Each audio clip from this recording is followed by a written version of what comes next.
bạn ở số đây nè ở cái ngày ní xem chọn giấy tạ tên cho mùi nâng ca pia cho người nhu cá làm bay ca pia cho người nhu cá bán lúc ra tại dương phở và sang phù hợp cho người nhu cá chia một phê virus hoạt nam chia ba đây hay ở và sang này nhom phở ní đã ở smooth với made device anh đi IB và sang ní ca pia từ lừa cho người nhu cá hay nâng rồi liệt play đằng hàm đam bay ơi phở và sang ở miền bắc sật phiệp phú ham một nông phở dân thử để mưa đợt lệ vớiผลิตในngày ná hay phật cầm nọt ngày ná hay dương ผลิต mưa đồ vạ sang hay mưa vạ sangนั้นแต่ miền prai poi ខុសប្រកក្តីអីអត់ឬក៏មានកម្រើពីមានលិចឬក៏ស្លៀកអីអត់ហើយវ៉ាក់សាំងដែលខ្ញុំប្រើនេះដែរចំណុះវាមានចំនួន100ក្បាលវ៉ាក់សាំងនេះងាយស្រួលក្នុងការប្រើប្រាស់ដោយសារទឹកលាយវ៉ាក់សាំងជាមួយនឹងដូបបតក់វាមកជាមួយគ្នាហ្មងហើយអញ្ចឹងធ្វើឲ្យយើងងាយស្រួលក្នុងការលាយដើម្បីយកទៅប្រើប្រាស់បតក់លើមាន់ហើយរបៀបប្រើប្រាស់វ៉ាក់សាំងញូកាសឲ្យមានប្រសិទ្ធភាពវ៉ាក់សាំងញូកាសគេប្រើសម្រាប់កូនមាន់អាយុ7ថ្ងៃនិងរំលឹកវ៉ាក់សាំងញូកាសលើកទី2នៅអាយុ21ថ្ងៃហើយមួយទៀតសម្រាប់មេបាពូជប្រើវ៉ាក់សាំងជាប្រភេទវ៉ាក់សាំងរស់នេះវាអត់បានរយៈពេលយូរខែទេប្រសិទ្ធភាពវាបានតារយៈពេល1ខែទៅ1ខែកន្លះទេបើយើងប្រើវ៉ាក់សាំងជាប្រភេទវ៉ាក់សាំងរស់នេះយើងត្រូវរំលឹកវាឡើងវិញរាល់រយៈពេល1ខែទៅ1ខែកន្លះយើងត្រូវរំលឹកវាម្ដងហើយបើសម្រាប់មេបាពូជបើយើងអត់ចង់ប្រើច្រើនដងយើងអាចប្រើជាប្រភេទចាក់វាអាចប្រើម្ដងអាចមានប្រសិទ្ធភាពចាប់ពី2ទៅ3ខែបានយើងរំលឹកម្ដងអញ្ចឹងណាតែបើសម្រាប់ខ្ញុំមកបន្តិចនេះខ្ញុំប្រើជាប្រភេទវ៉ាក់សាំងរស់យើងបន្តម្ដងអាចការពារបាន1ខែទៅ1ខែកន្លះដែរដោយសារមេមាន់ខ្ញុំវានៅចំនួនតិចសម្រាប់ទុកធ្វើពូជវានៅចំនួនតិចនៅសល់តែមេជាង20ក្បាលអញ្ចឹងខ្ញុំអត់ប្រើវ៉ាក់សាំងជាប្រភេទចាក់ទេដោយសារវ៉ាក់សាំងប្រភេទចាក់វាចំណុះ100ក្បាលយើងទិញមកថ្លៃហើយអញ្ចឹងខ្ញុំសុខចិត្តប្រើជាប្រភេទបតក់សិនបតក់នេះវាការពារវាមានប្រសិទ្ធភាពវាការពារបាន1ខែទៅ1ខែកន្លះដែរគ្រាន់តែយើងមានរវល់ក្នុងការប្រើប្រាស់វ៉ាក់សាំងអញ្ចឹងណា1ខែឬ1ខែកន្លះត្រូវរំលឹកវាម្ដងតែគ្រាន់តែតម្លៃវាក៏ធូរដែរមួយដបដែលខ្ញុំប្រើចំណុះ100ក្បាលនេះតម្លៃវាខ្ទង់តែ15,000ទេតែបើយើងទិញចាក់មួយដបវាខ្ទង់ជា60,000ដែរក្នុង100ក្បាលអញ្ចឹងខ្ញុំសុខចិត្តប្រើជាលក្ខណៈវ៉ាក់សាំងរស់បន្តវាសិនការប្រើប្រាស់វ៉ាក់សាំងយើងអាចប្រើនៅពេលព្រឹកមេត្រជាក់និងមួយទៀតពេលល្ងាចមេត្រជាក់ចិត្តយប់ពេលហ្នឹងយើងអាចប្រើវ៉ាក់សាំងឲ្យចន្លោះពេលហ្នឹងបាន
ហើយសម្រាប់មេបាពូជនេះខ្ញុំបន្តពីតំណក់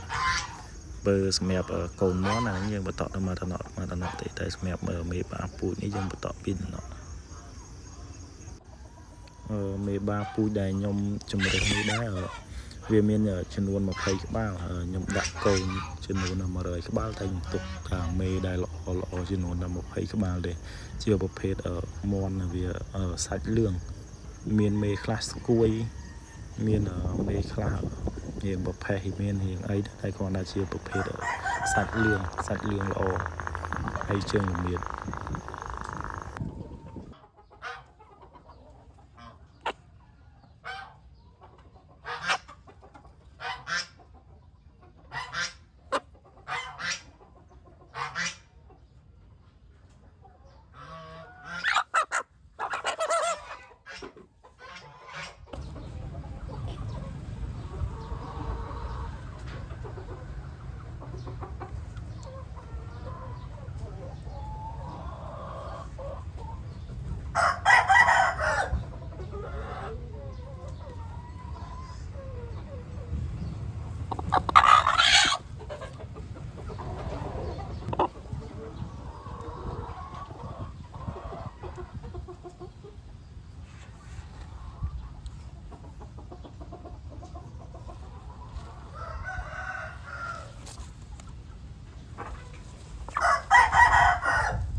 បន្ទាប់ពីប្រើវ៉ាក់សាំងហើយអ្នកនរគ្នាកុំភ្លេចប្រើវីតាមីនឲ្យវាផឹកផង